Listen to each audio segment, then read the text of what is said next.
Gracias y paz a toda nuestra preciosa audiencia.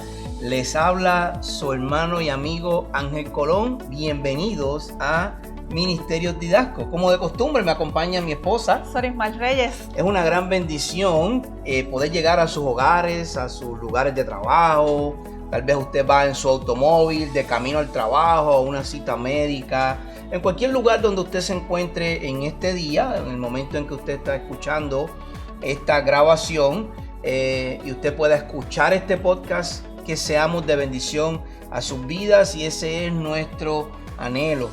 Hoy nos vamos a sumergir en una de esas preguntas profundas del estudio del ser humano, lo que se conoce como la antropología bíblica. Y esa pregunta es: ¿de qué estamos hechos realmente en nuestro interior? Hoy queremos entrar a la parte más profunda del ser humano. Sí, esto es una pregunta que no es solamente académica. Esta respuesta define cómo entendemos nuestra relación con Dios, cómo enfrentamos la muerte y cómo buscamos la santidad. Exacto. Hoy, con base de estudio de Wade Grudem sobre teología sistemática, exploraremos si el hombre es una dualidad o una trinidad de sustancias. Exacto, vamos a desglosar, lo que vamos a hacer hoy es que vamos a desglosar algunos textos bíblicos que parecen sugerir que el hombre está hecho de tres partes, y otros que apuntan a una unidad orgánica, a una sola pieza. Pero antes de ir allá, es importante que recordemos, de dónde es que venimos para llegar a este punto en la teología sistemática, porque estamos haciendo un estudio de la imagen de Dios en el hombre, o el hombre creado a imagen de Dios. Y para poder entender cómo es el hombre interiormente, tenemos que ver lo que ha sucedido hasta este punto. Sí, tenemos que mantener la continuidad. En esta serie, como Ángel mencionó, hemos estado hablando sobre el tema central, el hombre a imagen de Dios, o Imago Dei. Imago Dei. Esta es una serie de 8 episodios, temas principales, de los cuales ya hemos estado tocando 4 de ellos. Exacto. Que han sido porque Cristo nos creó, qué significa ser creados a la imagen de Dios, el hombre como varón y hembra, e iguales en dignidad, distintos en diseño. Si te fijas, todos los temas, para nuestra amada audiencia, todos los temas que hemos discutido son relacionados al exterior. Correcto. Bueno, claro, la imagen de Dios está en nuestro interior, pero tenemos que ver la creación primero. Claro. Entonces hemos visto la creación del hombre, por qué Dios nos creó, ¿verdad? ¿Cuál es el motivo de que Él nos haya creado? ¿Qué significa que Él nos creó a su imagen? ¿Qué significa que somos diferentes, varón y hembra? Claro. Hay unas diferencias, no en dignidad, pero sí en cómo nos comportamos, en representatividad, lo que nosotros representamos, y que esa creación es igual en dignidad, pero distinta en diseño. Parece un tema repetitivo, pero si usted lleva la secuencia de los videos, usted va a ver que vamos en un camino para poder demostrar por qué fuimos creados a imagen de Dios, qué es lo que significa. Y eso nos lleva al tema que vamos a discutir hoy, que ha sido dividido en 2 episodios. Sí. Es mucho material, no queremos extendernos a 1 hora, y por eso estamos dividiendo los episodios de manera más cortas. Y en el episodio de hoy vamos a discutir esa composición interna del hombre, lo que se conoce como dicotomía o tricotomía. No se asuste por los términos quirúrgicos, porque vamos a explicar lo que significan estos 2 términos, y vamos a inmediatamente a nuestro primer punto. Y nuestro primer punto es el diseño original. Hermano y amigo, mire, cuando usted estudie la palabra de Dios, no se quede en el Nuevo Testamento. Vaya al Antiguo Testamento, en esas concordancias bíblicas, y estudie lo que Dios ha revelado desde el principio. Y es importante que vayamos siempre a las raíces, al Génesis. Entonces, Dios en Génesis dice que nos creó del polvo y hubo un soplo de vida. Eso es importantísimo para entender la imagen de Dios en el hombre y por qué Dios nos creó. Sori, ¿qué nos dice Génesis capítulo 2, verso 7? Dice así la palabra del Señor. Entonces el Señor Dios formó al hombre del polvo de la tierra y sopló en su nariz el aliento de vida, y fue el hombre un ser viviente. Con mucha regularidad tomamos versos como este y los leemos de manera rápida y no podemos apreciar la importancia y centralidad que tienen textos en la escritura como este. En el Génesis 2:7 podemos ver el fundamento de lo que es el estudio del hombre. Eso se conoce científicamente como antropología. Antro es de hombre y la ogías es el estudio de. Es el estudio del hombre, pero de manera bíblica. Lo vamos a demostrar como la Biblia lo dice. El verbo hebreo que se utiliza para formó, en esta parte de formó al hombre, es yestar. Y lo que nos presenta es que la imagen de Dios es de un alfarero. Esa imagen de Dios que podemos ver con ese verbo de formó es un alfarero. Usted ha visto estas máquinas que dan vuelta, que el alfarero va dándole forma mientras la máquina va girando el barro y el alfarero le va dando forma y le da curvas y lo ajusta. Esa es la imagen que el verbo formó nos quiere llevar a entender. Y eso crea una diferencia, Sori, entre lo que fueron las estrellas creadas, la luna, el sol, el agua, el universo, porque Dios lo hizo por medio de su palabra. Y claro, su palabra es el verbo, pero en este caso es más personal. Sí. Porque ahora de la creación total del universo, Dios toma de esa creación el polvo y de ese polvo Él le da forma, lo que enfatiza nuestra bajeza. No es que estamos acá arriba en las nubes, ¿ok? Es que enfatiza nuestra bajeza material, pero también enfatiza nuestra dependencia de ese alfarero. Sí, sin embargo, la distinción radical ocurre con el aliento de vida que Dios sopla directamente. Exactamente. Es el resultado que no es que el hombre reciba un alma, o sea, es como de cantazo, sino que llegue a un ser. Exacto. Esta descripción hebrea del ser viviente completo, o Nefesh Shaya, es la esencia misma de la creación del hombre a imagen de Dios. Exactamente. La palabra Nefesh aquí no se refiere a una parte inmaterial separada, sino es una persona total, una unidad psicosomática en la que lo material y lo espiritual son inseparables en la vida. Y eso es esencial, Sori. Y es un misterio. Es un misterio y es esencial. Sí. Porque, bueno, es un misterio cómo funciona. Claro. Pero es esencial entender desde ahora que somos una sola pieza. No estamos divididos en componentes. No. Somos una sola pieza. Entonces, Génesis 2:7 nos muestra el cuidado y el detalle del alfarero al tomar del polvo de la tierra que él creó de la nada, o como se conoce en latín, ex nihilo, de la nada, para darle forma a su creación máxima, es decir, al hombre. Él toma de su creación para de ahí hacer un detalle específico y con mucho detalle y cautela como un alfarero, darle forma al hombre. Vemos entonces que Dios no creó al hombre como una serie de piezas ensambladas. Dios no es como la manufacturera de vehículos X, la que sea. No, X no, porque X es de... Vamos a decir un nombre, Toyota. Vamos a poner X Toyota. es de Tesla. Sí. Sí, no, ok. Vamos a decir Toyota.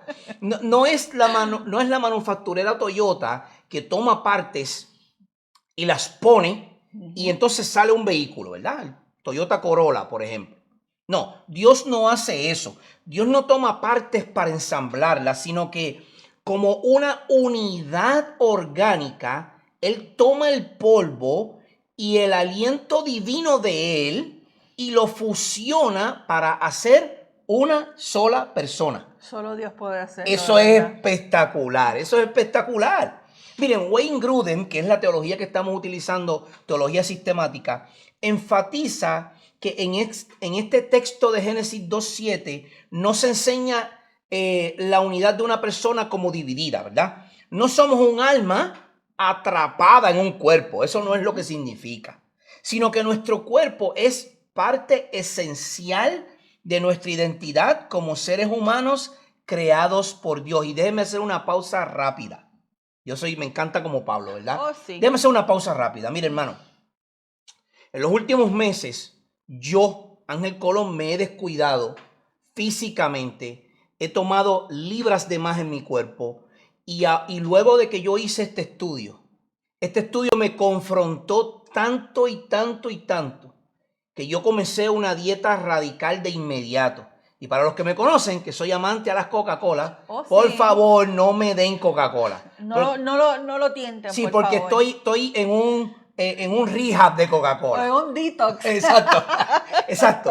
¿Por qué, hermano? Porque nuestro cuerpo no es independiente del alma. No. Nosotros tenemos que tener una mayordomía del dinero, de la familia, del tiempo, pero también tenemos que tener una mayordomía del cuerpo. Sí. Nosotros tenemos que cuidar nuestro cuerpo porque el alfarero lo tomó del polvo y le dio forma. Este cuerpo no me pertenece. Esto es de Dios. Por eso es que es importante entender lo que es la mente, el alma, el espíritu, el cuerpo, porque Dios lo creó.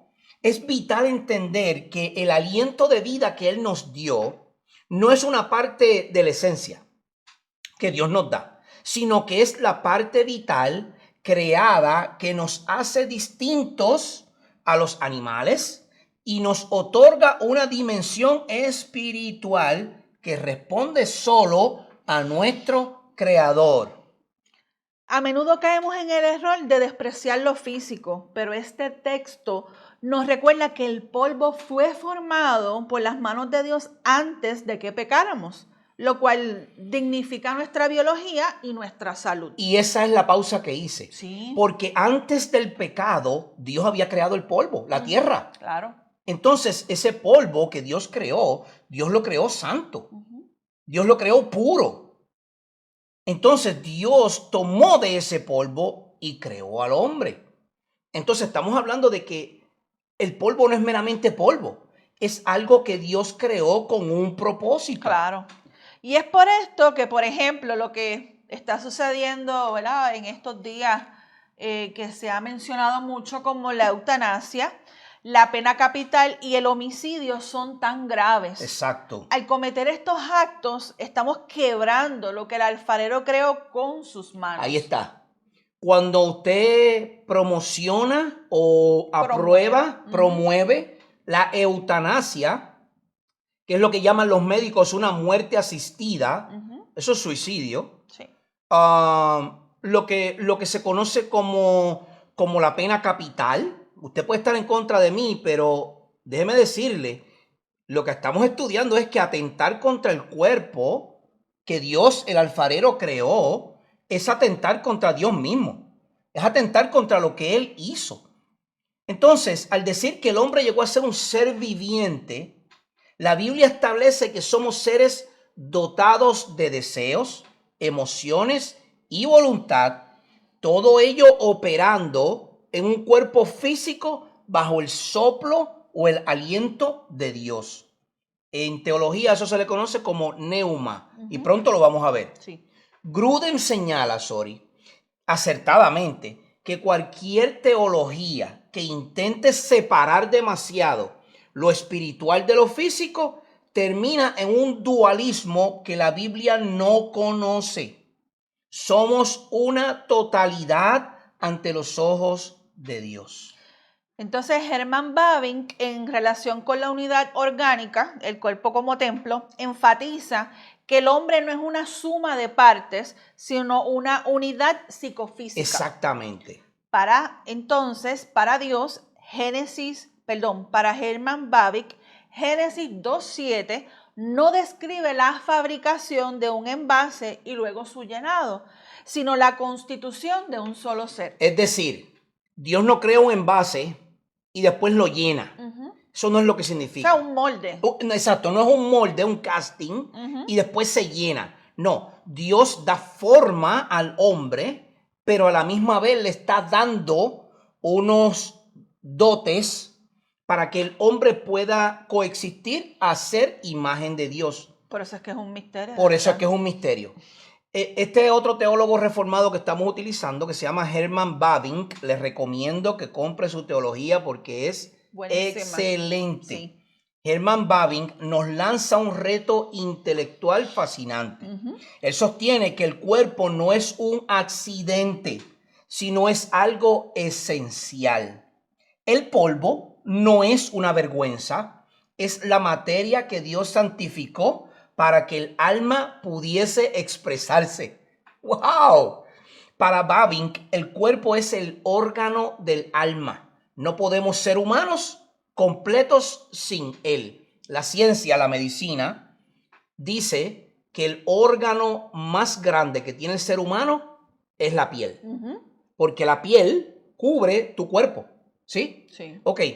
Bavinck lo que está diciendo aquí es que el cuerpo entero es el órgano más grande que Dios ha creado, que tiene el alma o cubriendo el alma, y por eso es que tenemos que cuidar de nuestro cuerpo. Sí, eso es importante porque significa que mi cuerpo no es solamente una caja donde vive mi espíritu.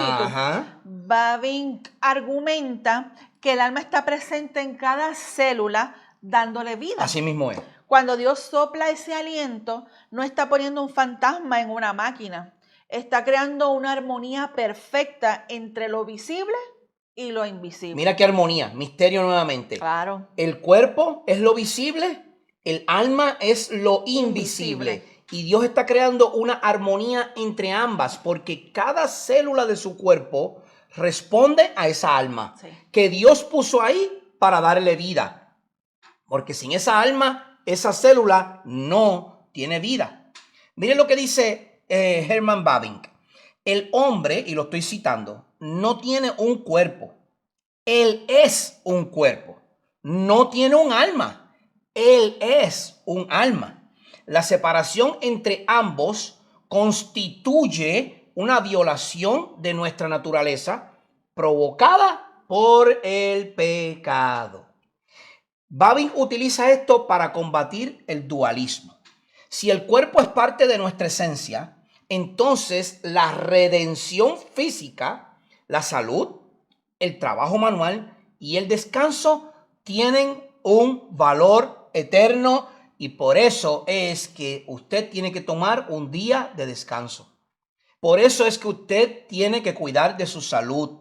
Por eso es que usted tiene que, el trabajo manual que hace, que no sea un trabajo arriesgado, que no sea un trabajo que atente contra su cuerpo. Es decir, estos que se trepan en los edificios y se echan a colgar de los edificios, haciendo piruetas y demás. Usted no está cuidando de su cuerpo. Eso es atentar contra el cuerpo que Dios le dio.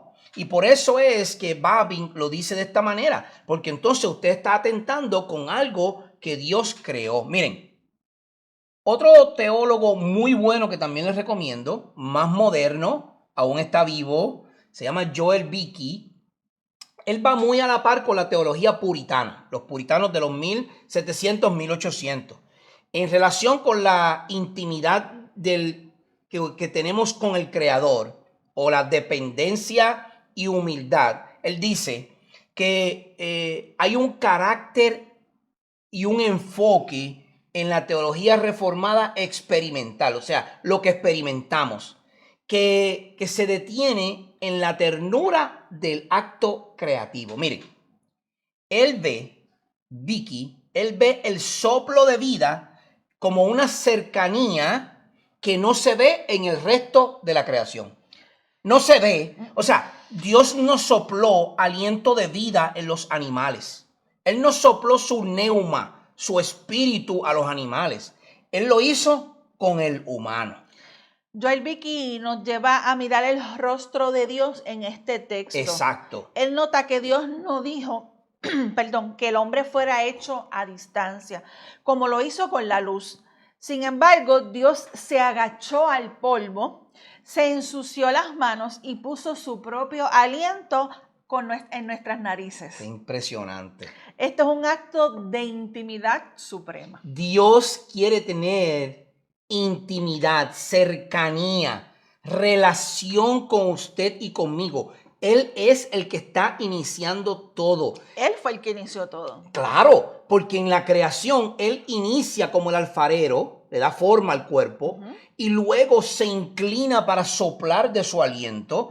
Dios quiere una intimidad con nosotros y por eso es que es importante entender lo que significa el hombre a imagen de Dios.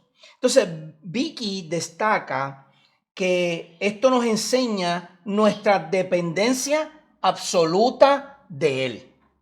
Totalmente dependientes de Dios. El hecho de que seamos polvo nos mantiene humildes.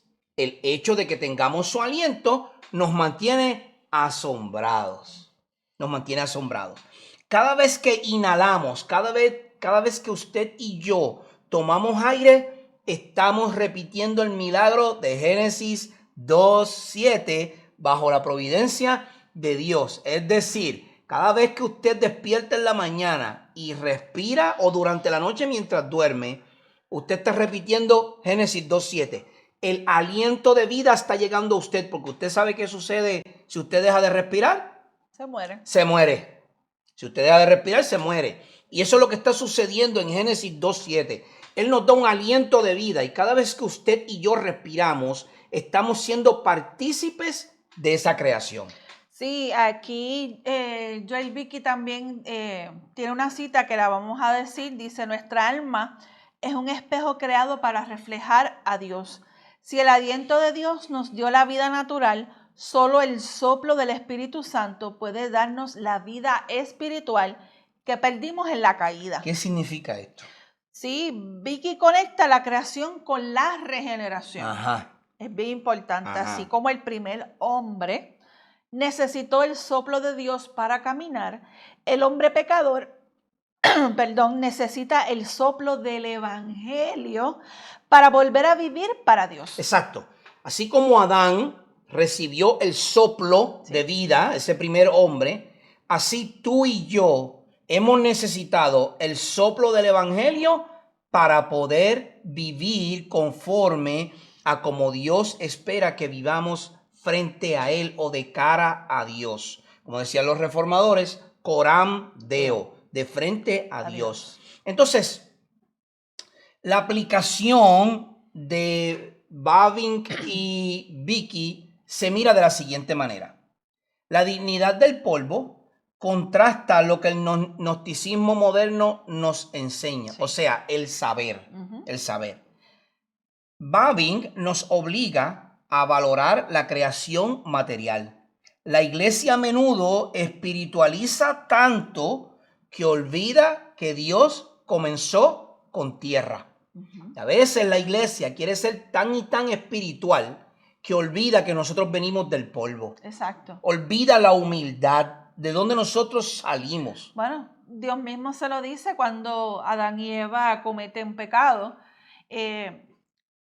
Que es contra Dios el pecado, que Él se lo dice, del polvo eres y al polvo volverás. Exactamente, porque a veces espiritualizamos tanto y nos queremos presentar tan santos ante la gente, tratando de ocultar pecados que están dentro de nosotros guardaditos y calladitos, y los ignoramos y nos queremos presentar santos frente a la gente, pero olvidamos que nosotros venimos del polvo. ¿Cómo aplicamos esto a nuestra vida? Bueno, debemos glorificar a Dios en nuestra alimentación, en nuestro ejercicio y en cómo tratamos nuestro agotamiento físico, es decir, el descanso. Esto aplica para ti que me estás escuchando, que como en inglés se dice, eres un workaholic, eres un adicto al trabajo. Trabaja, estás 12 horas trabajando, 14 horas trabajando, 6 días a la semana, 7 días a la semana, porque te quieres ir de vacaciones para Grecia. Está muy bien que te vayas de vacaciones, pero a expensas de sacrificar el descanso que Dios demanda de nosotros. No. El cuidado del cuerpo que Dios demanda de nosotros. No, eventualmente el cuerpo nos pasa factura. No somos ángeles atrapados, No. Somos humanos de tierra y aliento. La fragilidad consciente Esto es una dependencia según Vicky. Si somos polvo animado por Dios, no tenemos derecho al orgullo. Ahí está. Que eso es lo que batallamos todos los días. Todos los días. Y esto destruye el humanismo secular, que sostiene que somos autosuficientes. No somos autosuficientes. No, nuestra próxima respiración no nos pertenece. Es un préstamo divino. Esto debe llamar a la iglesia a una vida de oración que reconozca que sin su soplo constante volvemos a ser nada más que tierra inerte. ¡Wow! ¡Wow! No eres autosuficiente, amigo.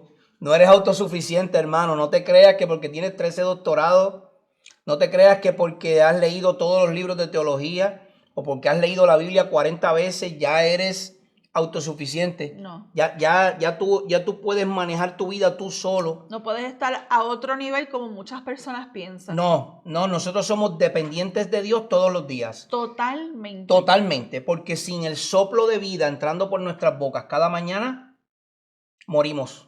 Así que somos dependientes de Él, lo que nos lleva a nuestra segunda sección, que es el debate esencial. Y aquí viene la dicotomía y la tricotomía.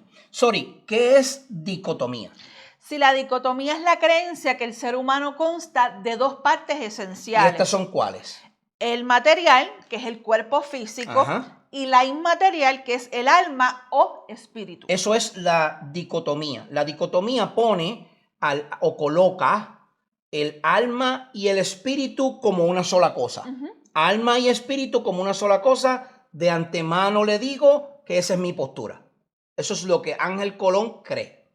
De acuerdo a la Biblia, de acuerdo a lo que he estudiado, de acuerdo a lo que se nos presenta, yo creo que el alma y el espíritu son lo mismo y vamos a explicar el por qué. Pero no se preocupen que si usted piensa que son tres o ahí dos, está. El debate siempre va a estar ahí. Exacto. Pues, obviamente, recuerden, la Biblia ha sido, ¿verdad? Traducida a muchos idiomas y a veces perdemos un poco el contexto, pero cuando vamos a la raíz, ¿verdad? Sea el Nuevo Testamento o el Antiguo Testamento, la raíz va a depender y entonces ahí podemos ver la esencia y obviamente a lo que Dios se refiere. Exacto. En cuanto a esas palabras, porque créanme, hay un juego de palabras ahí. Exactamente. Exacto. Entonces, en la dicotomía tenemos lo material, que es el cuerpo, y lo inmaterial, que es el alma y el espíritu, ¿verdad? Entonces, en esta postura, el alma y el espíritu se consideran dos términos que describen la misma sustancia inmaterial desde diferentes ángulos. El espíritu hacia Dios, el alma hacia el mundo. Es la visión más extendida en la tradición reformada. Ahora, ¿qué es la tricotomía? La tricotomía es la creencia de que el ser humano consta de tres partes distintas. ¿Y cuáles son estas tres partes? El cuerpo, que es la parte física y sensorial. El alma, que es el asiento de la personalidad, del intelecto y de las emociones, lo que es la psicología humana. Y el espíritu, la facultad superior que permite la comunión directa con Dios y se activa durante la regeneración. Ok, entonces, ya vemos la definición de dicotomía y de tricotomía. Ahora yo quiero presentarles, hay varios textos. Yo voy a presentar dos, que usualmente son los más controvertidos. Hay varios, pero yo le voy a presentar dos. Primera de Tesalonicenses, capítulo 5, verso 23. ¿Qué nos dice? Y que el mismo Dios de paz los santifique por completo y que todo su ser, espíritu, alma y cuerpo sea preservado irreprensible para la venida de nuestro Señor Jesucristo. Fiel es aquel que los llama, el cual también lo hará. Palabras claves en Primera de Tesalonicenses. Que los santifique por completo. Palabra completo es esencial. Un ser. En ese verso, la palabra completo es esencial, porque completo implica que es una sola cosa. Y luego Pablo lo divide, pero no está dividido. Él dice, con todo su ser, de nuevo, todo el ser implica una sola pieza. Y aquí vienen las partes de esa pieza: espíritu, alma y cuerpo. Texto controvertible. Ahora, ¿qué nos dice Hebreos capítulo 4, verso 12? Porque la palabra de Dios es viva y eficaz y más cortante que cualquier espada de dos filos. Penetra hasta la división del alma y del espíritu, de las coyunturas y los tuétanos, y es poderosa para discernir los pensamientos y las intenciones del corazón. De nuevo, Hebreos capítulo 4, verso 12, utiliza unas palabras claves. Usualmente nos quedamos en que la palabra de Dios es viva y eficaz, y es como una espada que penetra y corta, y pareciese que está creando una división, ¿verdad? No está diciendo eso y lo vamos a ver. Lo que está diciendo es que llega hasta lo más profundo de nuestro ser para discernir lo que usted y yo no podemos ver. Eso es lo que hace la palabra de Dios. En 1 Tesalonicenses, Pablo utiliza un recurso literario, y esto es gramática, que se conoce como acumulación. La acumulación enfatiza que la santificación total de la persona, una sola pieza, no establece partes separadas ni divisiones, sino que es acumulativa, es una sola pieza. Mientras en Hebreos 4:12 el término partir es muy mal utilizado para implicar que la palabra hace una división de lo inmaterial y lo divide en dos, en alma y en espíritu. Entonces, de la teología sistemática de Wayne Grudem se define firmemente la postura de la dicotomía, argumentando que la Biblia usa alma y espíritu de manera intercambiable en la mayoría de sus contextos. Sí. El alma es psuque y el espíritu es neuma, que fue lo que le dijimos ahorita, que es el estudio del Espíritu Santo, la neumatología. Un ejemplo que Grudem cita es el Magnificat de Lucas, que se encuentra en Lucas 1, 46 y 47, donde María dice: engrandece mi alma al Señor y mi espíritu se regocija en Dios mi Salvador. O sea que María está diciendo que hay dos cosas que se engrandecen. No, es una cosa, alma y espíritu, que como una sola pieza se regocijan en el Señor, su Salvador. Entonces hay un paralelismo hebreo en ambas palabras. Si fuéramos tricótomos de tres partes, tendríamos problemas para explicar por qué la Biblia dice tanto alma peca, como en Miqueas 6:7, y el espíritu puede ser corrompido, como en 2 Corintios 7:1. No, es la misma pieza, dicotomía, alma y espíritu, como uno solo, y los dos son corrompibles. La preocupación de Grudem con la tricotomía es que a menudo se sugiere que el espíritu es una parte de nosotros que no puede ser tocada por el pecado, lo cual resulta peligrosamente cercano al misticismo gnóstico. Vamos entonces a ver en 1 Tesalonicenses 5:23 no como un mapa de nuestra anatomía interna, sino como un llamado a que cada rincón de nuestro ser, desde nuestros pensamientos más íntimos, el espíritu, hasta nuestras emociones, el alma, y nuestras acciones, cuerpo, pertenecen a Cristo. Es una sola pieza. Correcto. Grudem concluye que aunque existen distinciones de función, el espíritu suele referirse a nuestra relación vertical con Dios. La sustancia inmaterial es una sola, el alma o el espíritu humano. Exactamente, el alma o el espíritu como una sola pieza que tanto se relacionan directamente con Dios como horizontalmente con el humano. Exacto. Sin embargo, la postura de Herman Bavinck, él nos da una unidad más orgánica. Sí. Bavinck argumenta que la Biblia no presenta al hombre como un pastel. Usted sabe, un pastel, lo que en Puerto Rico conocemos como un bizcocho. Sí. Un pastel De cumpleaños. de sí. cumpleaños tiene capas, ¿verdad? Eso tiene la primera capa del pastel, luego se le pone el emparedado, luego se le pone la otra capa, luego y así sucesivamente. La Biblia no nos presenta al hombre como un pastel dividido en rebanadas, sino como un ser orgánico, una sola pieza. Para él, para Bavinck, la tricotomía suele ser un intento de introducir en el texto bíblico filosofías griegas como las filosofías de Platón, que decía que estamos divididos en muchas partes. Entonces, léeme de nuevo Primera de Tesalonicenses capítulo 5, verso 23. Y el mismo Dios de paz os santifique por completo, y todo vuestro ser, espíritu, alma y cuerpo sea guardado irreprensible. Bavinck explica que Pablo no está dando una lección de anatomía metafísica. Eso no es lo que significa eso. En su lugar está utilizando el lenguaje acumulativo, como ya dijimos. Así como Jesús nos manda a amar a Dios con todo nuestro corazón, nuestra alma, nuestra mente y nuestras fuerzas, eso lo ve en Marcos 12:30, sin sugerir que somos 4 sustancias, Pablo usa espíritu, alma y cuerpo para enfatizar una totalidad.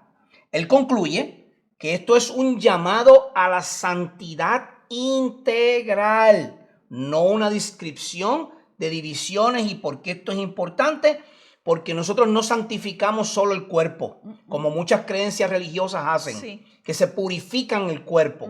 Nosotros no solo santificamos el alma o espíritu, como muchas religiones hacen, que buscan la espiritualidad esotérica, es decir, lo inerte que está dentro del cuerpo, que usted no puede ver.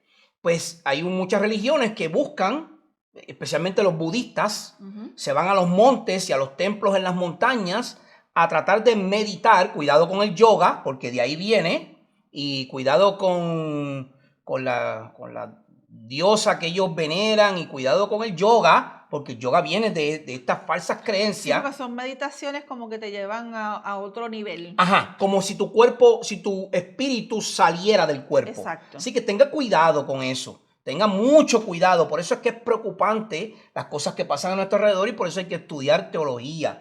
Entonces, nosotros no solo santificamos el cuerpo, nosotros no solo santificamos el alma y el espíritu, nosotros santificamos el todo. ¿Y cómo lo santificamos? En Cristo Jesús. Usted no puede solo. Necesita del Espíritu Santo para que santifique todo su ser como una totalidad integral.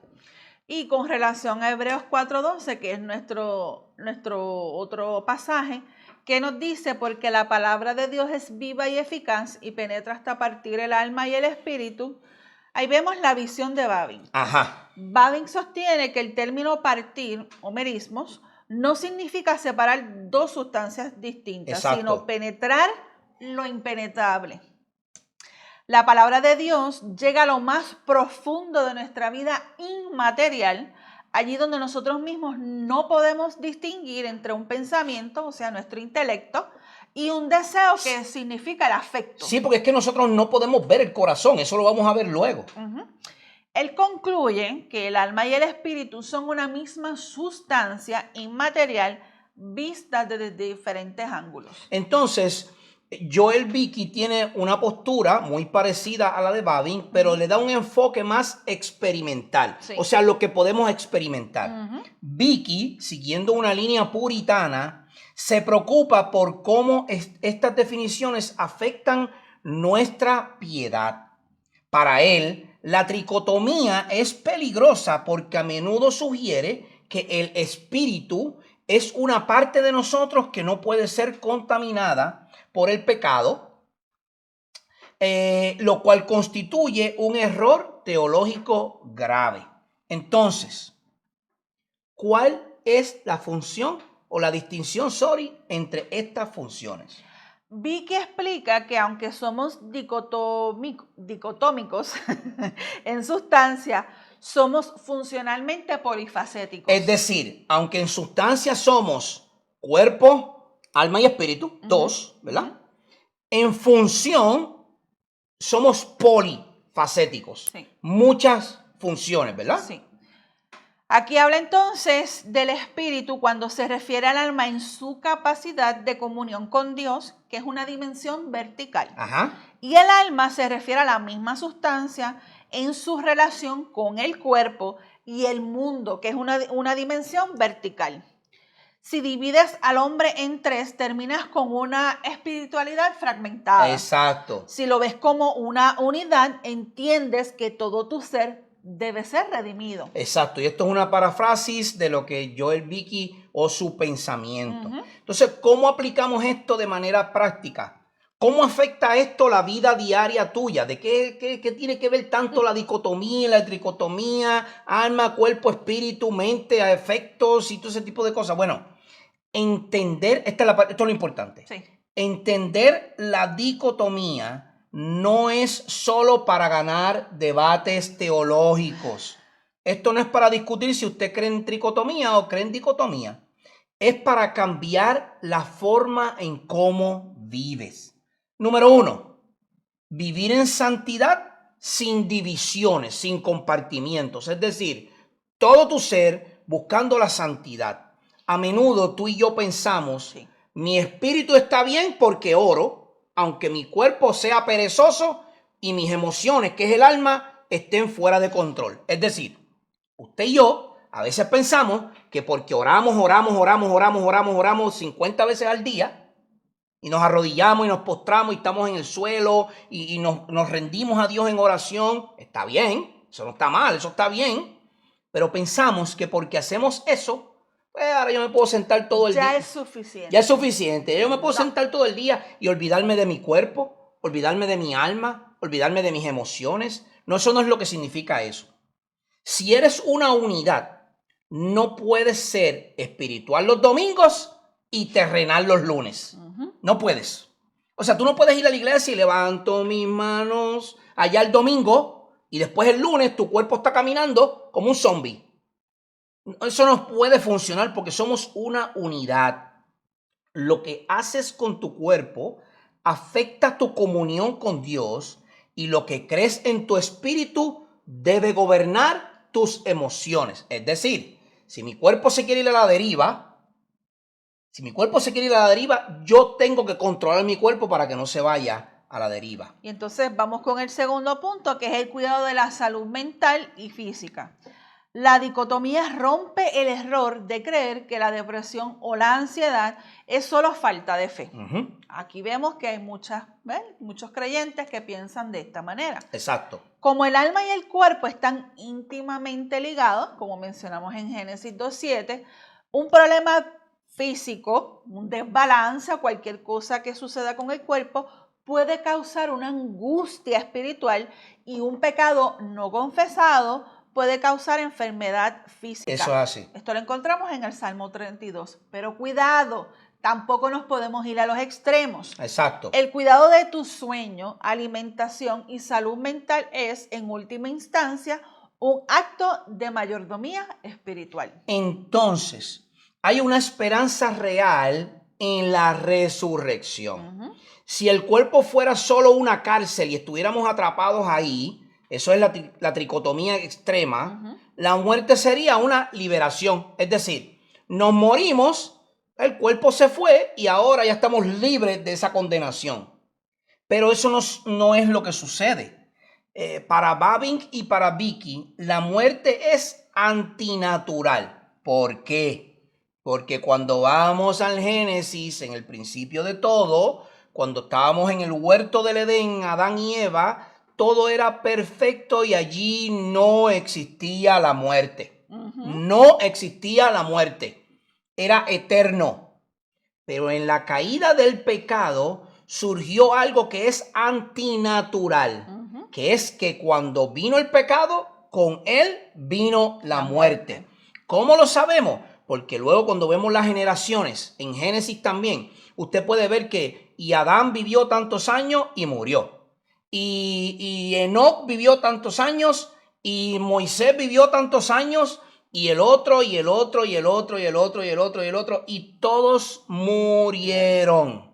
Porque eso es lo que es antinatural con relación al cuerpo. Entonces, esto nos hace valorar la resurrección al final de los tiempos. No esperamos ser fantasmas en el cielo, hermano y amigo, sino personas completas, cuerpo y alma, viviendo en una tierra nueva. Con esto damos terminada a la primera sección de lo que es la dicotomía y la tricotomía. Y en nuestra próxima sección vamos a estar discutiendo un poquito la voz de la tradición reformada, cómo ellos piensan, cómo aplicamos esto a la iglesia al día de hoy y cómo entonces vemos la mente, el alma y el espíritu desglosados en una próxima sesión. Así que hasta aquí este episodio de Ministerios Didasco. Fue una bendición poder llevarle a ustedes este tema, porque a mí me impactó. Y ya yo lo había estudiado, pero ahora preparando este estudio me impactó aún muchísimo más. Así que yo espero en el Señor que usted también sea impactado por la importancia de cuidar el cuerpo, el alma, el espíritu, nuestra mente y todo nuestro ser. Hasta aquí les habló su hermano y amigo Ángel Colón y Sorismar Reyes de Ministerios Didasco. Ha sido una bendición. Que Dios les bendiga rica y abundantemente, y será hasta la próxima entrega. Bendiciones del Señor.